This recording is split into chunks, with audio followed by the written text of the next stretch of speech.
We're talking about federal funding. These are the topics that we're going to cover: funding the future, the changing in disaster funding, overview of the state grant streams, the constraints, the impact on the emergency management process, a couple of logic models, case studies, the gaps, some best practices, and some innovative state tools and federal tools that you could use, some of the partnerships. I'm going to about how to navigate it and the resiliency that's going to be needed, and then some conclusions with a Q&A.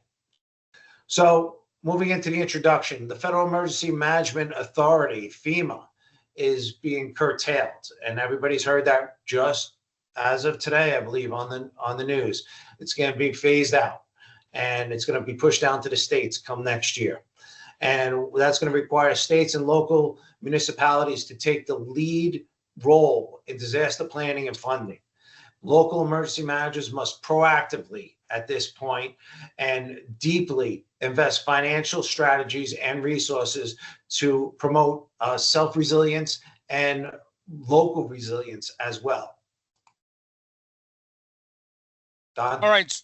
So FEMA's changing role in disaster funding. So as everybody has heard, and there was another announcement today from Kristi Noem, who is the DHS secretary, as well as President Trump, and they are trying to shift all responsibilities for disasters back to the states, and FEMA will only have a minimal role in disaster and disaster funding.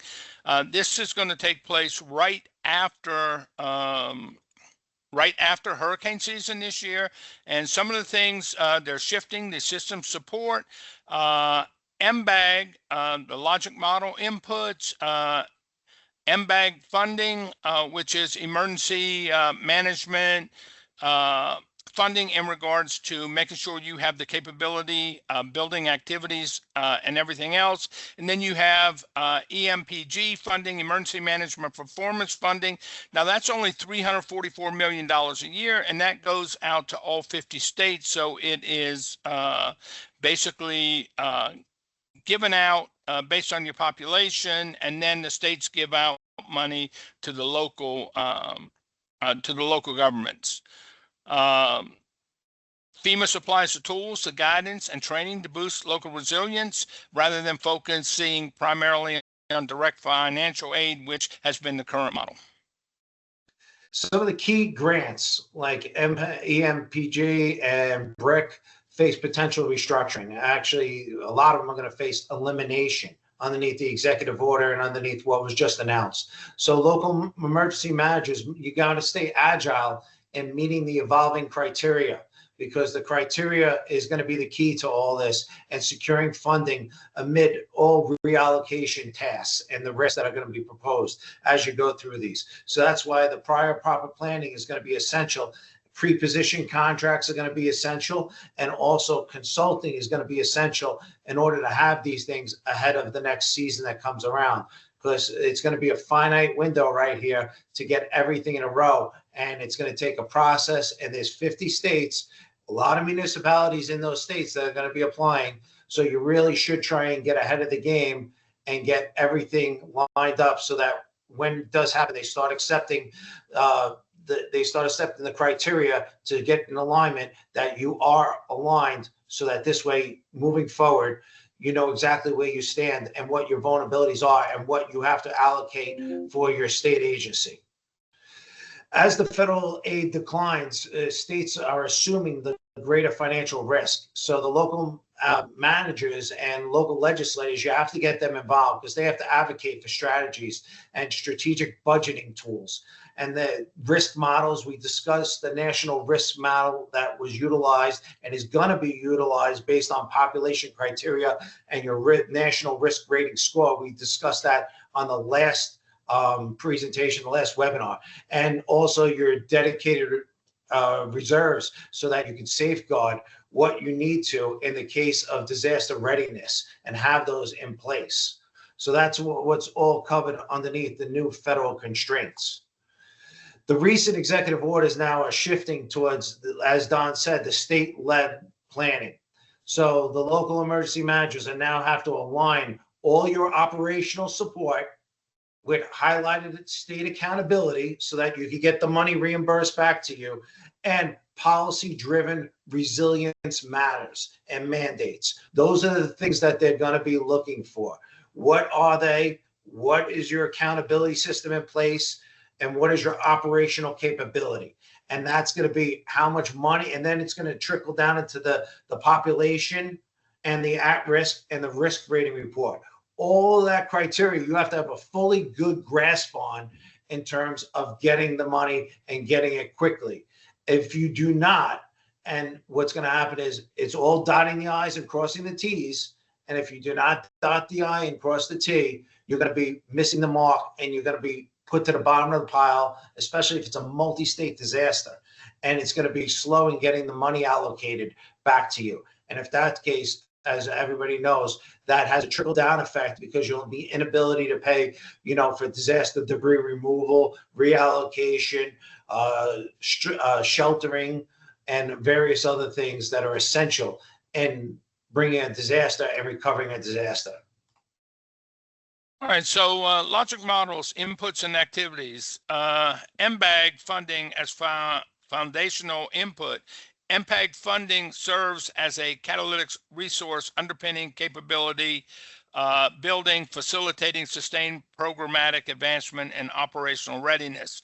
Now, the actual MBAG actually is to actually rate an agency on its ability and its responsiveness. Now, EMPG, that is the Emergency Management Performance Grant, that's $344 million a year that goes out to the states, and the states distribute that out to localities throughout the state. Grant-funded professional development activities are still available, but they are becoming limited, and under the new standard FEMA's adopting may eventually end and no longer be available. Peer review of accreditation and certification, that's part of what MBAG does, and it gives you, goes through a rigorous process essential to achieving and maintaining emergency management program accreditation throughout the nation and with FEMA and the federal government. So standardization and professional training are vital, because they convert short-term goals that you're going to have into long-term resilience. So local leaders must institutionalize peer-reviewed standards to meet the evolving needs and the capacity benchmarks that you're going to have to establish as to what level of readiness you're going to enact and what level of funding is going to be required for that readiness level. And as taking that a whole step further, as a holistic version, at what point on that readiness level are you going to have to enact your pre-position contracts? So that's what the new model is pushing for. So you have to have a keen understanding of those things. Okay, on North Carolina's rethink on reliance. All right, strategic shift has occurred to local finance. North Carolina shifted from the BRIC reliance. In fact, it has just come out that as a result of, and we'll go into this a little bit later, BRIC basically being taken away and no longer available, North Carolina had several projects that were going to be funded under BRIC. Suddenly, all that BRIC funding was pulled out because they did not have all the money totally 100% obligated. So now the state of North Carolina is stuck with many of these costs and looking to try to shift some of these costs to other federal agencies or somewhere else where they can get input on some dollars. The business recovery loan mobilization, state channeled emergency capital rapidly through tailored business recovery loans supporting economic resilience, and the cross-sector partnership, and we'll go in a little bit later, that talks about catalyzing collaborations with business, nonprofit, public sectors to pull all the resources and drive the resilient recovery. There's been a lot of recent talk in the media, just as much as today, as we approach the hurricane season with FEMA and the cuts and how it's going to impact, especially the low-income communities. That has been the onus that the media has been pushing out there, and it's rightfully so. When we talk about mapping, gap analysis, equality tools, you'll have to take a look at geospatial and fiscal tools that are available in order to help you with this, because they're going to reveal where your funding gaps exist. And that's what the federal government is going to want from that risk model. Your understanding of these geospatial and the fiscal tools so that you could quantitatively identify that gap analysis and where the funding needs to go and what allocations. So the managers must integrate all this data-driven dynamics and analytics and with the FEMA equality tools to prioritize the vulnerable populations and your critical needs that you need to look at in your resources in order to be able to respond effectively and decisively to the next event that's going to happen. So that's what's necessary in terms of filling and identifying the gaps. There's been a lot of scenario playing and cross benefit models. And why is the government running all those and DOGE running all those? The reason being is because that's what ensures the efficient allocation of the resources and of the federal funding. So with all those dynamics, states should basically follow suit and run these scenario planning. They could be tabletop exercises. Consultants could be hired to do that. We do that. There's a lot of different entities or you could do it internally and run these different scenarios and different drills where you could look at your at-risk population, your demographics, your resource allocation, and run these scenario planning and the cost benefit models to ensure the allocation when an event happens. So that, when it impacts it, what strategies and what risk return framework is going to be needed for your resource resilience, whether that means pre-position contracts for shelters, security, debris removal, food, water, whatever it may be. Even as basic as some of the humanitarian things or crisis consulting has been it's taking a step further from crisis consulting, but crisis consultants, not to come in and to help you, but come in and to basically rent support or mental health support to some of the impacted victims. That has been another emerging thing that states we see are preparing and offering. All right, innovative state and local financing tools. Catastrophic bonds and insurance. States can transfer some of the risk to capital markets or specialized insurers, quickly unlocking post-disaster liquidity without tax hikes.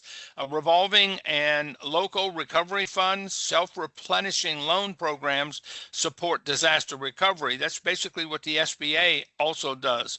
While local recovery funds provide fast, flexible relief customized to community needs. And then you have your public-private partnership models, initiatives like WNC SBI and Mountain BizWorks mobilize private capital for resilience, leveraging business networks and mission-driven financial expertise.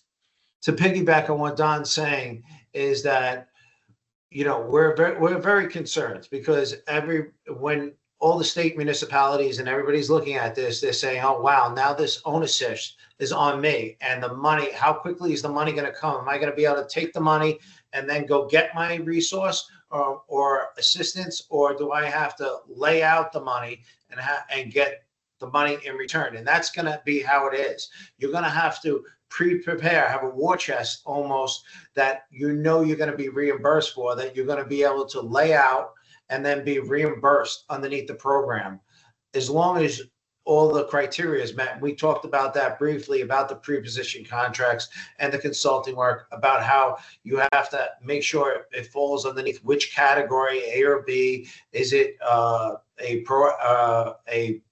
protection method, or is it a long-term recovery effort, and which category it falls under? So which bucket are you going to look to pull the money from? So you have to have it all set up that mirrors that sort of functionality. And why is all this vital? Because if this is not all vital, the only alternative local legislators have to increase readiness is to hike in taxes. And that's the last thing you want to do, is pass the onuses onto the constituents to raise their taxes in order to meet this. So there's things that we're going to talk about in this presentation about bonds, about partnerships, MOUs, MOAs. There's a whole host of different things, and also about fiscal aspects, as Don mentioned, about catastrophic bonds and insurance. Where could you transfer some of that risk, and where could you reallocate that risk to other markets so that you're not raising the taxes? So the private sector collaboration is vital. It's vital at this point. If it's all being pushed down to the state level, which it is, it's critical to enhance the future funding capabilities. And so local emergency leaders, you have to cultivate these partnerships that provide both operational support and rapid deployment funding. So you have to have the access to the capital rapidly, and you have to have the operational support. So that means maybe drawing against bonds or stock bonds or treasury bonds, or a reallocation of those, or the treasury bond structure, or the operational support of having those pre-positioned contracts in place. Because one of the things where if one of these disasters hit and you don't have the criteria and the contracts in place, and it's not about, I could just give a contract to a friend of mine that owns a tree company or something of that nature. They have to be competitively bid. There has to be a process. They have to document all the I's and cross the T's. And one of the main criteria is that all of these things have to be in place prior to the disaster happening. So if you don't have these things in place already, you're behind the eight ball. So you have to get moving on this, and we can help. So public-private partnership, you have to leverage the local capital on how to do that. And that's all identified right here. So this slide represents the termination of the key programs that Don mentioned. BRIC's coming to an end, and the freeze of the nonprofit security grants, which leaves significant gaps in the infrastructure resilience of all entities and the local security preparations. So now emergency managers have to unlock and look beyond FEMA, because FEMA doesn't exist anymore, or for lack of a better word, all the teeth have been pulled out, and whatever shell is left there for sustainable funding and for planning resources. So all those planning resources have to happen on the state level. And if you don't have the means, we've talked to several, we've been addressing this since we started the webinars, about state agencies calling us, and their emergency management department is 3-4 people. It's just not going to get done with 3-4 people. It's a pipe dream. So, we're providing them resources. We're assisting where we can, whether it's a consulting agreement or whether we're directing them to other areas or to some of the tools like you see that are pinned in the Q&A chat feature. If you go in there, there's a resource section. There's funding tools. There's hazardous vulnerability assessments that are free of charge to you that you're able to download. There's links and resources in there regarding pre-position contracts and funding and allocations. They're all in there. So please take advantage of those things. All right, discontinued or halted FEMA grants. All right, so particularly a very, very importance right now is BRIC was terminated on April 4th, 2025. It was canceled. Mind you, that is a $1 billion funded grant for to be used nationwide for it's building resilient infrastructure and communities. All right, all that money was eliminated and sent back to the Treasury. Also eliminated was the direct technical assistance, or otherwise many know as DTA. All right, that's where FEMA provided support and help in putting together these grant applications, making sure you had all your I's dotted, T's crossed. FEMA is ending that program. Also ending is the Nonprofit Security Grant Program, otherwise known as NSGP. That is ending also, and what that was primarily used for was for the protection for synagogues, nonprofits that were bringing goods and services down there, housing needs. They were bringing equipment down there to protect the equipment and the resources that were being brought to bear. Summary of the grant changes. Like we talked about, we have BRIC that was discontinued, DTA discontinued, NSGP discontinued. They also, on floodplain management requirements, that is being kicked back to the state. It's now no longer going to be overseen by the federal government. All right, so the bottom line is they ended BRIC, paused DTA, froze NSGP, dropped floodplain standards. So that left only a few grants left in the FEMA house.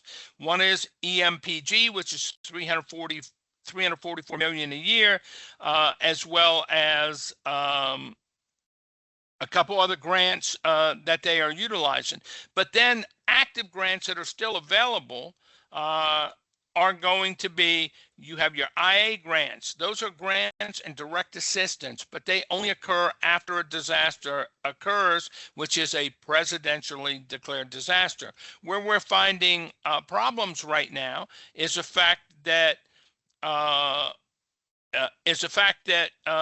federal government and presidentially declared disasters are coming at a very rare case right now. The federal government, FEMA, is looking at every disaster real close, and they are not declaring disasters like they used to in the past. They also have the PA grants local governments can apply for. This is only after a presidentially declared disaster, and it's for repair of infrastructure, roads, bridges, schools, utilities that are municipal owned or co-ops can also apply for this, but you have to have plans in place. For instance, my nephew is a CEO of a small electric co-op in Georgia. They got hit hard. They had to outlay $42 million up front to get all the utilities back up and running on where it was supposed to be, while they still wait, and they anticipate they may have to wait up to a year to get full reimbursement.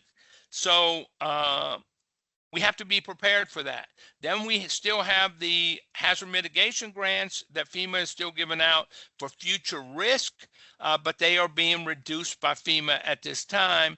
And then you have the pre-disaster mitigation grants to help with disaster resiliency in the future. We also have the other programs that other federal agencies have that are available. We have SBA. They can give low interest loans out to both survivors in a disaster as well as businesses and all that, so that they can go ahead and restore back to normal. We have HUD, Community Development Block Grants. These are DR grants, disaster recovery. So if you're hit by a disaster, HUD funnels some of the money away from their normal CDBG grants and funnels them to disaster recovery. That is mostly for housing, infrastructure, economic initiatives, and revitalization of the area that has been hit. You got the USDA, that's the United States Department of Agriculture. They give out emergency loans. They also have grants. A lot of this goes out to the rural people, the farmers, everybody out there that have been hard hit by the disaster. So you have that available to your constituents and the people in your state. Then you have HHS, Health and Human Services, for the hospitals, community testing, water testing. They can go ahead and make sure that all your resources are up and running and give you assistance in the medical aspect of it. From a case perspective, from a case study perspective, you saw recently just in the paper today and online, there's a community still in North Carolina that doesn't have clean drinking water since the last hurricane. So now, I mean, that's just absurd at this point. And that's due to not having prior proper plans and having this grant in place. So there's a lot of things that could affect, and you don't think down the road, but you have to look at it from a holistic, all risk perspective. So corporate disaster relief grants. So there's numerous corporations out there that have their own individual foundations, and or they also provide relief. And a lot of this, almost all your S&P 500 corporations do provide some form of assistance to local communities, and including some municipalities where the need is there. We have, for instance, the Walmart Foundation. It's a nonprofit, community-based, and they also give grants to local governments. You have the Coca-Cola Foundation, disaster relief operations. They offer support to NGOs, also smaller municipal governments, and nonprofits that are working the disaster in a particular area. You have the Amazon Disaster Relief Fund. They provide in-kind services as well as monetary support, as well as supplies that may be needed for a particular area. So all these things you need to work in advance and know what's in place so that you can immediately work this out so you get your place in line.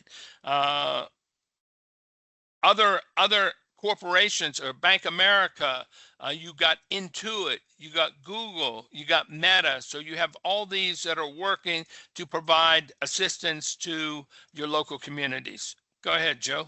So there's some philanthropic grant makers stepping into FEMA's void. And those foundations like Rockefeller or Ford are targeting long-term resilience programs.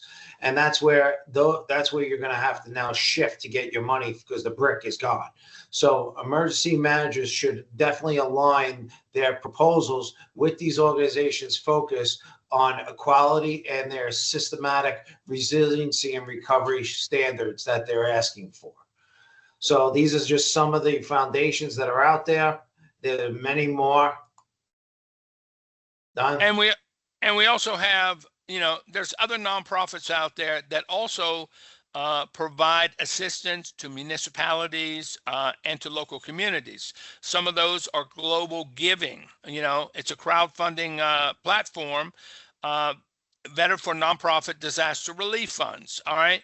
You have Direct Relief Medical. It's a health-focused disaster assistance. It provides emergency medications and funding directly to clinics and hospitals nationwide, as well as the Red Cross partnerships. Now, the Red Cross, they both have corporate and foundation support that they give out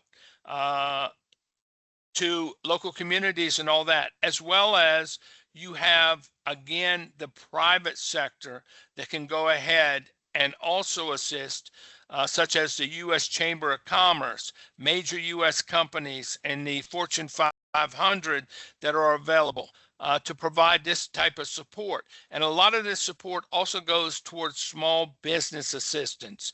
A lot of these companies are trying, such as Intuit and Google and Meta, to work with small businesses to get them up and running and get them back to where they need to be. So private sector has been focusing on coalitions. There are groups that are like building roundtables or focus groups on mobilizing Fortune 500 companies, and those are becoming more and more popular for their own self-righteous, so to speak, benefit as well. They want to help the community that they're in, or that they're a major player in, or a major constituent in, or a major taxpayer in, but they also want to help their own disaster logistics and get priority getting back online, or their operations as well. So managers should incorporate these capabilities into their emergency management operations to really have that collaboration, that strategic partnership. So all of this are alternative pathways. So if FEMA's role is shrinking, success now depends on strategic coordination between and across all the different platforms. And that's corporate, non-for-profit, community works, and other networks. So the emergency managers now have to shift from the federal resilience model, where we relied solely on the federal government to come in and say a disaster happened, this is all on you, road cleaning, infrastructure repair, all of this, to now our responsibility. And when I mean our, I mean the state's responsibility, speaking as an emergency manager. So emergency managers are now shifting from, like I said, that federal resilience to the multifaceted resource allocation. So here's where you have to be creative. That's why consultants are very important, and to make those connectivity and that networking. So the future demands, you have to be flexible. You have to be multi-source functioning. You're not going to get all the funding that you need from, it isn't like Aaron Judge getting up there and hitting a home run to save the day. That's not going to happen from one swing of the bat. You're going to have to hit singles all the way and get the funding that you got to need for the intergovernmental and also the public-private collaboration. So managers also need to be innovative with this. You got to think outside the box and community-centric. That's really where this is going to go, with the community-centric solutions to basically navigate these shifting landscapes. So at this time, we concluded the presentation. We're going to open the floor for any questions. If anybody has any questions, please focus and put them in the Q&A. We'd love to get to as many of them as we possibly can. So we'll just stand by here as some of these questions are coming in.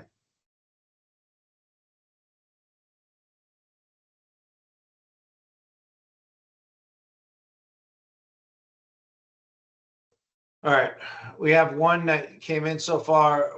Where can I go to obtain support for development and implementation of pre-position contracts that align with the evolving federal and state funding criteria?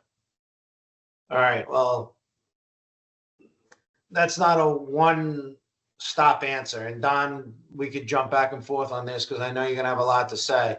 But consultants like us here at Strategic can assist your agency by designing and implementing pre-position contracts that are fully compatible with the latest FEMA or whatever FEMA entity there is, the Trump administration and state procurement standards. The key basically is making sure that they're specialized in aligning the contract language with the evolving federal directives, mandates, and heavily focused on income outcome based reporting and accreditation requirements. You want to ensure that these contracts are structured for rapid response. That's what they want. That's an element of being able to be reimbursed. Cost transparency is another element, and eligibility underneath the shifting grants like MBAG, EMPG. We could go one step further, and really, if you wanted to, we'd also provide templates and training for local procurement officers to streamline this evaluation process. Don, do you want to jump in on that? Yeah, I think that what's very important is that many of our emergency managers, that is unless it's a huge municipality, that's not their full-time job. So they're not going to have all the information on where every grant is located at, what they can work for. All they're going to have is what their goals are and what their priorities. So many times you need to get a little bit of help from somebody else to guide you in the right direction, whether it be by having pre-positioned contracts ahead of time, so that when a disaster strikes, you immediately go to your pre-positioned contract and you're ready to go.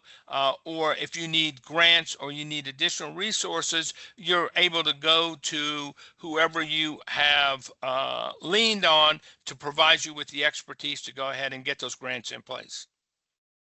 All right, Don, I'll jump into the next question. How can we build and maintain public-private partnerships that mobilize local capital, philanthropic resources for rapid response and long-term resilience? Wow, you're covering everything right there. All right, I'll do my best to answer that one. That one's a big one. Well, we facilitate the development of robust public-private partnerships, connecting your agency with mission-driven philanthropic organizations, corporate donors, local financial institutions that we have a relationship with. If you don't have one, we can help mobilize strategic agreements and structure agreements with organizations like Samaritan's Purse, Mountain BizWorks, Dogwood Health Trust. And what's that also able to do? For resource allocation, for rapid response, for resources, for also, but mainly, which is the most important aspect, is your rapid response funding and your long-term resilience investments, because that's how you're going to be able to help out and quickly, because after every single one of these disasters, everybody gets on TV and goes, nobody's responding. Nobody's responding. We don't see FEMA. We don't see the federal government. We haven't seen anybody for days. And that's where you're going to lose voters. So you have to make sure that you're able to respond quickly. But the only way to respond quickly is to have the elements in place prior to the event happening and knowing where your funding is going. And also, like Don mentioned about his nephew in Georgia there, where for the power company, outlaying $42 million, and it's over a year's time now since they've been reimbursed. So on that money, you also have to factor in whether you're factoring the money or whether you're going to sit there and you're going to factor in the interest that you have to pay. So these are all important aspects. It's not just saying, oh, I got 42 million to cover 42 million and I'm going to get 42 million in reimbursement. It doesn't work that way. Nobody's giving you the money for free. So you have to factor in that money as well so that you're able to do that. So this will, all of this basically is going to assist in creating the community-based recovery funding models that are going to align with your local needs. So next question.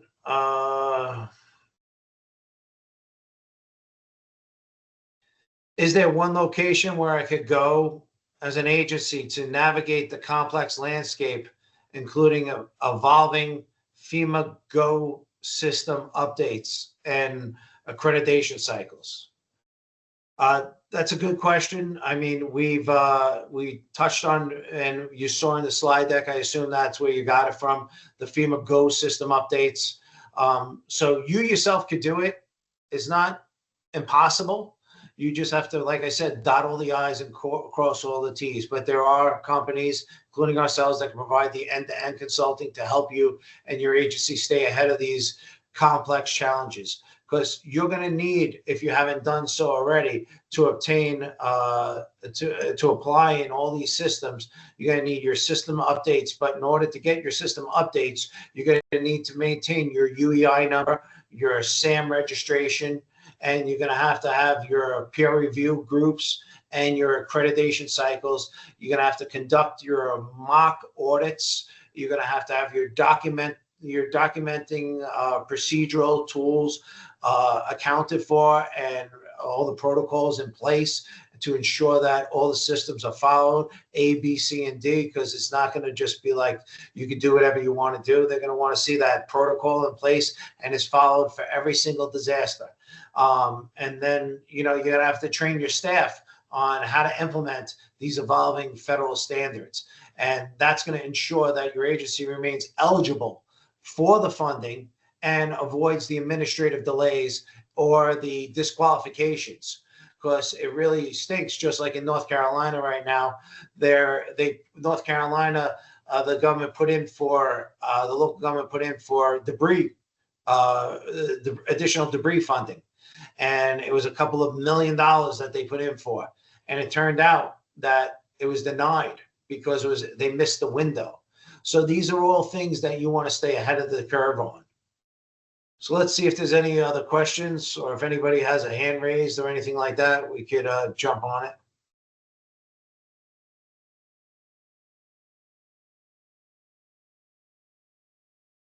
All right. Seeing no other questions at this time, I thank everybody for joining. If anybody has any questions or they didn't come through, we apologize.